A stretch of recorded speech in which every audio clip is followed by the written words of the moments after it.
Hi pals, John here with the Lens Pal on the shores of beautiful sunny Lake Apopka, and today we're going to talk about the Sunbounce Sun Swatter.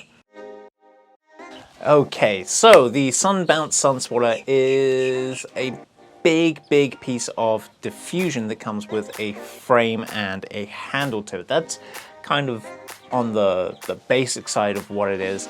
So what I'd like to do is sort of take you through putting it together and then show you how you would use it. So there's like 5, 6 really poles in the Sunbounce kit. You have 2 that are just straight with open ends on one side, on this side in fact. You have 2 that have these little T-pieces coming off of them and are skinny on one end, closed on the other.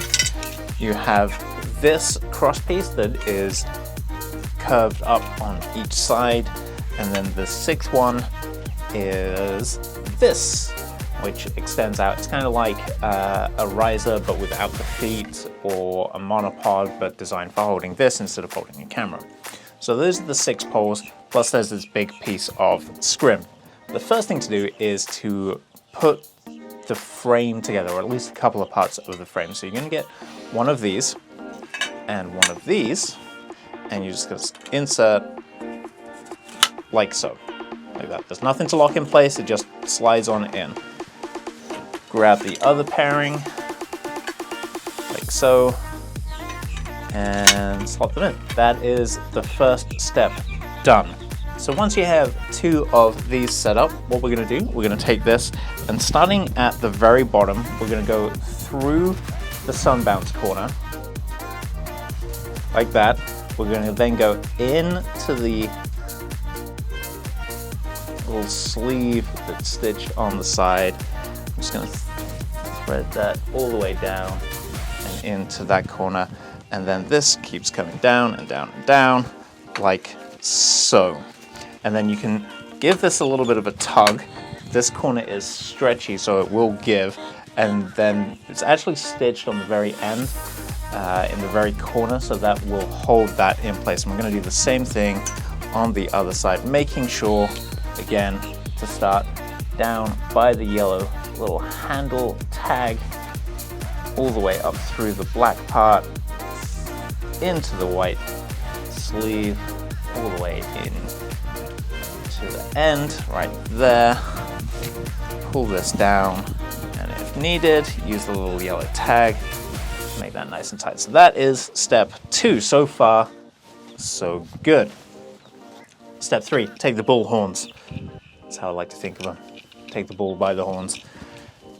This here, each end of this has a little hole that goes all the way through, and that's going to line up with the holes on those T-pieces on what are the uprights. And this is a tight fit by design, so it might take you a moment or 2 to wriggle it into place. Once you have one of those in place, you're going to take one of these little clips. It's going to feed through both sides of this, and then this is just going to snap down around it. Ooh, that's not gone quite according to plan. There we go. Might just need a little bit of encouragement to get around. And then we're going to do the same on the other side. I'm going to disappear behind this sheet for a second. And once you have the second side in, again, just lock it in with the pin. Probably easier to go through from the side that you can see rather than trying to guess from the other side. And we're basically done. Once you've got both sides in place and locked in, you're going to use this strap to tighten up everything. That's just going to keep the setup nice and taut. I'm just going to make sure that's just going to give it a little bit of extra love like that. Next, you're going to take the boom pole. I'm just going to retract down this one here.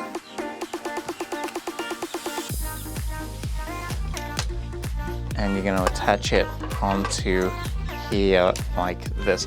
You'll notice that this head is moving. That's by design, so you can actually utilize different angles and positions on the diffusion. Next and lastly, basically, you're going to take this yellow strap, you're going to feed it underneath the black strap, and then it will wrap around the boom pole twice, like so. Is that twice? I can't math today, guys. I'm sorry. My bad. Right, I'm gonna start off by wrapping it twice. Once. Twice. And then making sure it's around the black section like that. There we go. That's basically how you set it up. Now we're gonna show you why you would want to use a Sunbounce Sun Swatter. Man, that's a bit of a tongue twister. I'm so glad they came up with an easy name like that. Alright, so this is me, 35mm at f1.4 with the Sunbounce Sun Swatter in place, diffusing that bright sunlight. And if I do this, you can see that it makes quite a bit of a difference. I'm probably all blown out now unless Kelvin's got some kind of automatic settings like ISO or shutter speed running, which I don't imagine he has, being the professional that he is. And so yeah, it's quite a significant difference between this and this, not just in terms of look, but in how you can control your aperture and your exposure triangle in general, but also in terms of the temperature for your subject matter. It's quite a bit cooler under here than it is when I do this. The Sunbounce Sun Swatter is available on our website, thelenspower.com, right now, with rentals from 2 days all the way up to 90 days. If you have enjoyed this video, please consider giving us a like, thumbs up, subscribe, share, and until next time, I'll see you soon.